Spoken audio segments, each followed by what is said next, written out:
Hi everyone, today I will be showing you the steps you can follow to bring a still photograph to life and turn it from a 2D flat image into a really cool 3D scene by creating a parallax effect.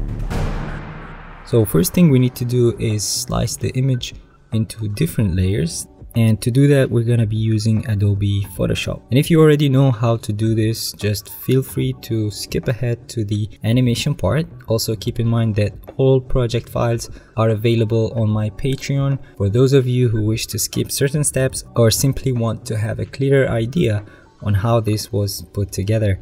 Right, once you start Photoshop, go ahead and import the image, unlock the background layer, select it and press enter to rename, and I'm gonna call it original. And we're gonna be going through the process layer by layer. So let's start by separating the couple and the bench here. First, duplicate the original layer by pressing Ctrl J. Let's name it couple, hide original, select the couple layer, and now go ahead and choose the pen tool. And as you may have guessed, we're now gonna draw a mask around the couple and their bench. I won't be including any shadows in my mask, and I will let that be a part of the ground instead, which I will be isolating in a separate layer later on as well. Once you're done drawing the mask, go over here and click Add Layer Mask. Click one more time on the same icon to create a vector mask. And what I want to do now is erase some areas that are not part of my subject here, as I can still see some sections of the ground in my image. One way to do that is using the brush tool. So let's go ahead and change to that. Currently my background color is set to white and my foreground color is set to black, which means we're able to use the brush like an eraser. And by the way, here is a really cool trick you can use to speed up the process. If you want to erase along a straight line, you can click on the end of either side, hold shift and click once on the other end. So you can definitely take advantage of that to avoid causing any rough edges while you're erasing. Also note that anytime you make a mistake and wish to change the brush back to the drawing mode, you can just press X once, which will swap the background color back to white, and you can now use the brush tool to bring back the parts which you've deleted by mistake. Keep in mind that some masking techniques such as this one are really time consuming and requires a lot of patience, so to avoid having a super long tutorial, I will be speeding some of these parts up, but I will do my best to explain the main techniques that you need to be aware of in order to be able to split the layers seamlessly. On top of that, I actually did upload a separate video of the whole recording, so do check it out if you wish to watch an uncut version of the whole Photoshop process. Alright, now that we're done with the couple and bench layer, we can move on to the remaining subjects. So enable the original layer once again, duplicate it, rename the copy to trees, hide the other layers. Now to isolate the trees, I could obviously use the same masking technique by drawing around using the pen tool, but since the trees have a lot of details, especially around the branches here, using that method would take me ages. So instead I'm gonna use the magic wand tool. Let's bring the tolerance up to somewhere around 70 and now click anywhere inside the tree. And what this does is that magic wand tool will include other pixels that are close in color into your selection. Now go down here and click Add Layer Mask. As you can see, the branches part isn't so bad, yet the magic wand tool did include parts that we don't need, as well as remove some areas which are actually part of our subject. So we're gonna have to fix that manually now. So to do that, with the layer mask selected, go ahead and change to the brush tool. Make sure the foreground is set to black, and now we can start erasing around the trees. And if you want to double check if you're not leaving any spots behind, you can create a new layer, place it all the way at the bottom, fill it all in red. And this high contrast of colors will allow you to easily spot any parts that you've missed. So yeah, that's a really cool trick I learned along the way. If you guys know about any other cool tips yourself, don't hesitate to share it with all of us in the comments below. Once you're done with that, there are still few parts which I want to restore. So let's hit X again and start drawing on the areas which the magic wand tool excluded. Once you're done with that, you'll end up with both trees in one layer, all cleaned up. And now we can move on to the train part. Once again, select the original layer, duplicate it. Let's give it a name and hide the other layers so we can focus solely on this one as we did with the couples and the trees. Now, the only difference here is that there are other elements here blocking our subject, such as the fence and the trees. The challenging part here is to actually recreate parts of the train which are covered by other elements. And to do that, you need to switch over to the stamp tool, which will allow you to grab samples of your image and paste them elsewhere. To do that, make sure the train layer is selected, set the brush opacity to 100. And for example, here I can tell for sure that behind this fence, I should be able to see solid orange color similar to what's clearly visible on top here. So I can just use the stamp tool to grab samples from the plain orange area here by holding Alt left click and simply paste it over the elements that you want to remove. And always keep an eye on this little white cross here, which works as a reference to what you're copying. And that's pretty much the main technique you need to use here to paint over and recreate these blocked sections of the train. Now, of course, it does get a bit complicated at some parts. So again, if you need to learn more about this part, do check the extended video, which I will link in the description down below. Now, keep in mind that this doesn't have to look absolutely perfect, since the train will be animated and you will barely notice any flaws. Alright, now that you've finished painting the train, simply go ahead and draw a mask around the train using the pen tool. Take all the time you need here to make sure that you're drawing a really clean mask, and once you're done, click here on add layer mask. Click one more time to add vector mask, and again, similar to what we did with the couple and bench layer, with the layer mask selected, we're gonna erase the parts of the train which we're supposed to be able to see through. To make it even easier, you can use the magic wand tool to select those parts. Since the sky, which you can see through the windows, is almost plain in color, just make sure that contiguous option is enabled, and you can even select multiple areas together by holding down Shift prior to each selection. And this way, erasing with the brush tool will be limited within that selection. Now all that's left to do here is to extend the layer so we can create a longer train. So to do that, select the train layer, duplicate it, and let's move the copy down here. Select the layer mask, choose the rectangle tool, draw a rectangle around the front part here, and let's use the brush tool to erase it. Press Ctrl and D to deselect, and as you can see now, I'm moving this copy towards the back here to extend the train. And now you can just repeat the same process. Simply duplicate the train copy into as many layers as you wish, depending on how long you want the train to be, and by moving each of these copies to the back, you can extend the image. Now go back to the train layers, select the one at the very top, hold Shift and click on the one at the very bottom to select all of them. Now drag all the layers down towards here to group them in one folder, which I'll simply name train. Select the group that you just created and press Ctrl T to transform. And as you can see here, all the layers are now stitched together, creating a long vehicle. The only thing I want to add to this is a cabin at the very end. So let's select the very first train layer and rename it to front. Duplicate it and rename the copy to back. Bring it over here, then go to edit, transform, and flip horizontal. And simply move the layer all the way to the end to create the back section of the train.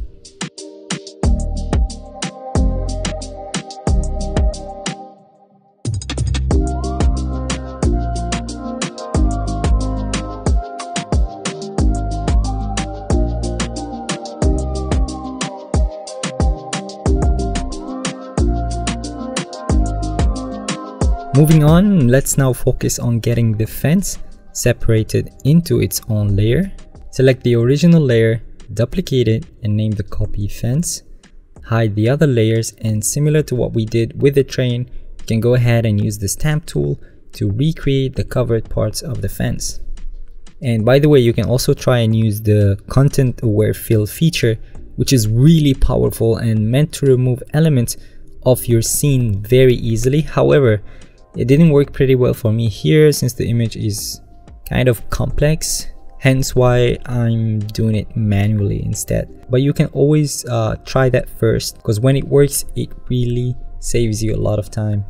Once you're done stamping, go ahead and create a layer mask, and to isolate the fence properly, we need to erase everything around it. So this time I'm going to use the quick selection tool, which in my opinion is way smarter than the magic wand tool. So all you need to do is draw around the area you want to select, and the tool will automatically select similar tones and stops when it finds image edges. After that, go ahead and select the brush tool to erase inside the selection. I find that this works really well for this part, and as you can see guys, you can always combine different tools in the same project. I highly encourage you to experiment with different tools before deciding which one to use. There's really no right or wrong. It all depends on the content you're editing and how much time you're willing to spend perfecting the selection or any other type of tasks that you're working on.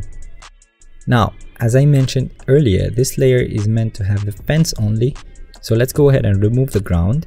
So maintain the layer mask selected and draw a rectangular shape around the ground here, and use the brush tool to erase within the borders. And finally press Ctrl D to deselect.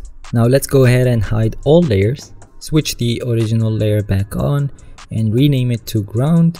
And as the name implies, we're going to be working on painting the blocked parts of the ground as well as erasing everything else around it. I imagine most of you at this point can't wait to jump over to the animation part, and assuming that you're now able to combine all the tools and tricks I've used up until now, I strongly believe you guys know exactly what to do here and don't really need any detailed guidance for this specific part.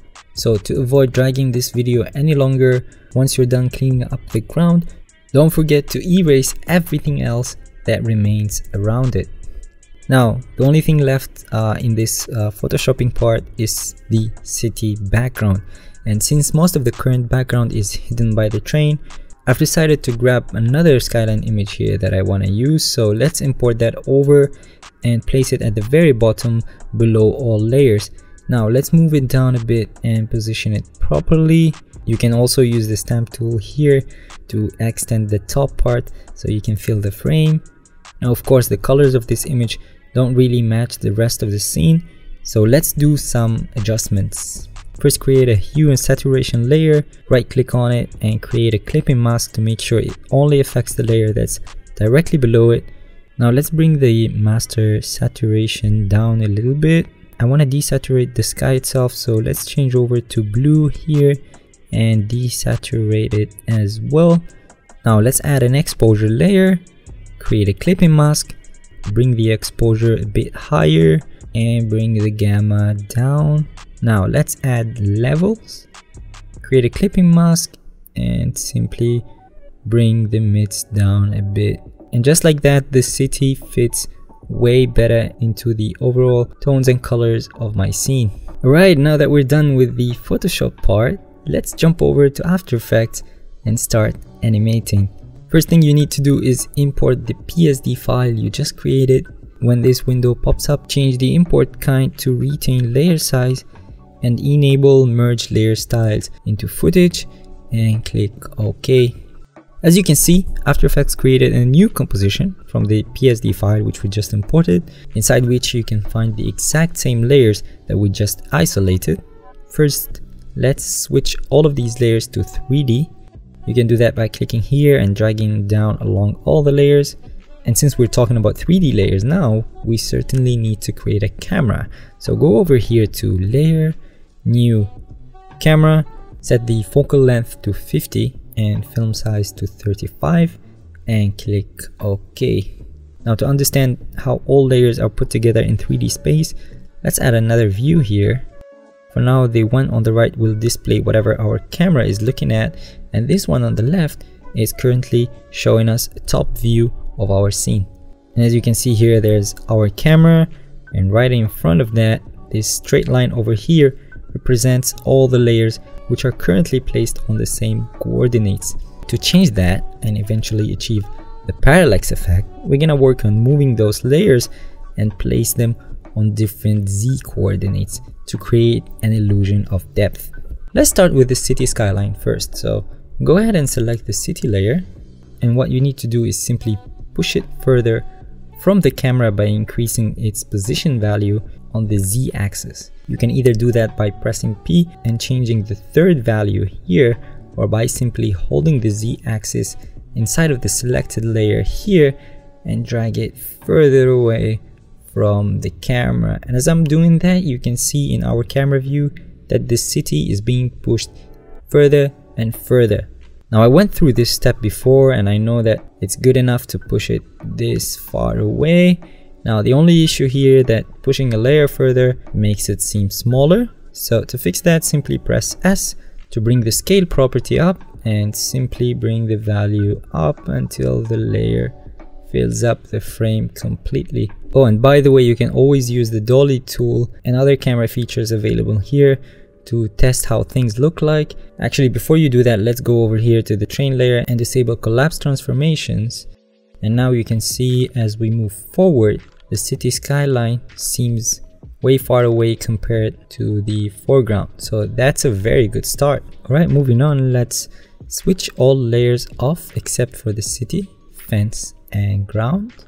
Now I'm okay with where the fence is placed, but I'm not so happy with the way the ground is positioned. It still looks really flat, so let's fix that. First, select the ground layer, go over here and select the anchor point tool, and let's move the layer's anchor point along the y-axis all the way up to the top border right here. Now let's move over to this view again and change this to left, so we can have a look at our scene from the left side. And remember that you can always use the same camera tools on this view as well to look around. So select the ground layer, and as you can see, it's now front facing our camera, and that's what we want to change. So let's press R to pull up rotation properties and change the X rotation value to -90. So this will make the ground layer perpendicular to the fence layer, and you can always refine its position on the side view here to make sure that both layers are barely intersecting. Right now, if you look at the scene from the camera's point of view, since we rotated the ground, it now seems squashed in, so we need to stretch it out towards the camera. So press S to pull up scale, unlink properties, and bring the Y value up to stretch the layer out all the way towards the bottom of the frame. Now, if we check how the scene looks like when moving in and out, there's definitely a better feel to it, but because of the current perspective, the ground still looks a bit distorted. And to fix that, you need to go over here to Effects and Presets panel, search for corner pin, drag it over to the ground layer, and you will notice that the corner pin effect has 4 properties, each associated to one corner of our layer. So let's go to the lower left property, click on its target, and place it on the lower left corner of the frame. Similar to that, select the lower right target and place it on the lower right corner of the frame. That's how you can get rid of that weird distortion effect. Moving on to the other layers, let's focus on the trees next. So enable the trees layer. We can go ahead and enable 2 views to have a better understanding of where the trees are positioned in 3D space. And next thing you need to do is slide the layers upwards up until here. Actually, you know what? Before we refine that, let's go ahead and split this to 2 layers so we can have the ability to control each tree separately. Press Ctrl D to duplicate, rename one to tree left and the other to tree right. Select tree left, change over to the rectangle tool and simply draw a mask around the tree positioned on the left side of the frame. Similar to that, go ahead and draw another mask around the other tree as well. Now, because we split these 3 layers into 2, Each one of them now has its own anchor point. So let's move that down and place it right at the base of the tree, not the bottom or the end of the layer, but the bottom of the tree itself, right where it's supposed to meet the ground. And of course you need to do the same thing for the other tree layer as well. Now again, let's go back to two views and make sure that both layers anchor points are positioned on the same height as the ground layer. Okay, now select tree right and move it along the z-axis towards the right side, which will bring it forward towards the camera, as you're able to see here on the active camera view. So simply move it all the way until it becomes aligned with the original tree position. It's still way off towards the right, so let's move it along the x-axis over here and bring it back to its original location. Now of course, since we made the tree come closer to the camera, it now looks a lot bigger than it was. So let's simply bring the layer scale down, and apart from that you can always refine its position, especially if it seems that the layer is intersecting with the ground. And now you can do the exact same thing with the second tree, except that now we know the proper z coordinates for the trees, so you can simply copy the position properties from tree right and paste it over on tree left, which will instantly move it towards the same position. And now you just need to move it towards its original spot in the image. And again, let's bring its size down a bit to match it back to the original look. And as you can see on the left view, the layers are properly aligned. Let's do a quick preview of that and see what we achieved so far. Everything seems right. The trees are perfectly tracking their original location on the ground, so nice, very well. Once you're done with that, go ahead and enable the couple layer, and you probably know exactly what needs to be done at this point. Going back to the side view, the couple layer is placed way lower than it should be, so let's move it upwards and then move it along the z-axis all the way over here. We can leave it here for now before refining, so let's go ahead and move the anchor point to the bottom border of the layer as usual. Okay, now we can switch back to a single view, and what you need to do is slightly adjust the layer's position as well as its scale until it matches the shadows. You can easily refer to the shadows of their shoes and those of the bench legs as well to make sure the layer is properly positioned. I really think mine matches really well like this already, so let's go and have a look. Okay, just perfect, nice. Alright, now what's left? Of course, the train. So let's switch that back on, move its anchor point over here, and now we're gonna make the train pass by from right to left. So double click on the train to open the composition. Let's go over here to layer, new, null object, rename it to train control. Now move over here to these layers, which, as you may remember, are the layers we duplicated earlier in Photoshop to build the whole train. So select all of them and change the parent to layer 1, train control. What this means is that whatever change I make on the null object, the other layers will just follow. So what we're gonna do here is skip forward to this time code here, press P to pull up the position property, click on the stopwatch icon here to create a new keyframe. Now move the null object all the way to the right, skip ahead to the 5th second or so, and move the null object all the way to the left until the trains exit the frame. Now go back to the beginning, press space to play, and you can see how the train passes by from right to left. And to make sure it looks more realistic, select all layers and enable motion blur. Also make sure that motion blur is enabled on the composition layer as well, otherwise it won't work. And now when you preview the animation again, you can see that it looks a bit more realistic. And by going back to the main composition, you can see that the animation plays pretty well here. The train passes by from right to left with motion blur applied. Now let's add in a bit of camera movement to the scene. So let's move back to the very beginning of our timeline, bring the camera properties up, and let's go to position and toggle the stopwatch to create a keyframe. Skip ahead to around the 7th second or so, move back to the Z value and bring it up to move the camera forward. And as you can see, just like any other layers here, the camera also has its own properties that you can edit and add keyframes to, which will allow you to add motion to your 3D scene. Now of course, when you preview the animation, you can see that it's all coming together. Camera is moving forward, showcasing the parallax effect, and the train as our main element in motion makes the scene more interesting and kinda adds a little story to it. Alright, now there's something I want to add since it was requested several times. As some of you may know, I actually posted this clip on Reddit and quite a few people there mentioned that the fact that the train doesn't cast any shadow makes no sense, and I totally agree. So let's go ahead and work on it. Go over here to the train layer, duplicate it, press enter to rename, and let's call it train shadow.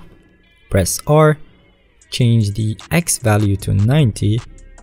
Let's move the layer down and match it to the ground, stretch it along the Y-axis, and let's add a fill effect and set the color to black.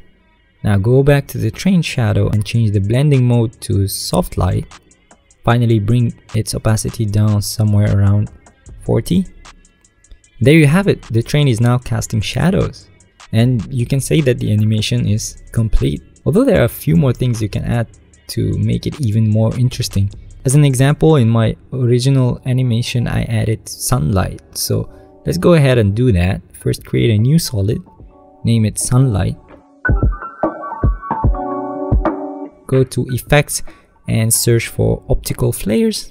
Do note that this plugin is not native to After Effects and you need to download it from Video Copilot first. Let's add it over to the sunlight solid we just created. Change the render mode to transparent. Now click on options and browse the presets library until you find this one, golden sun. Click OK.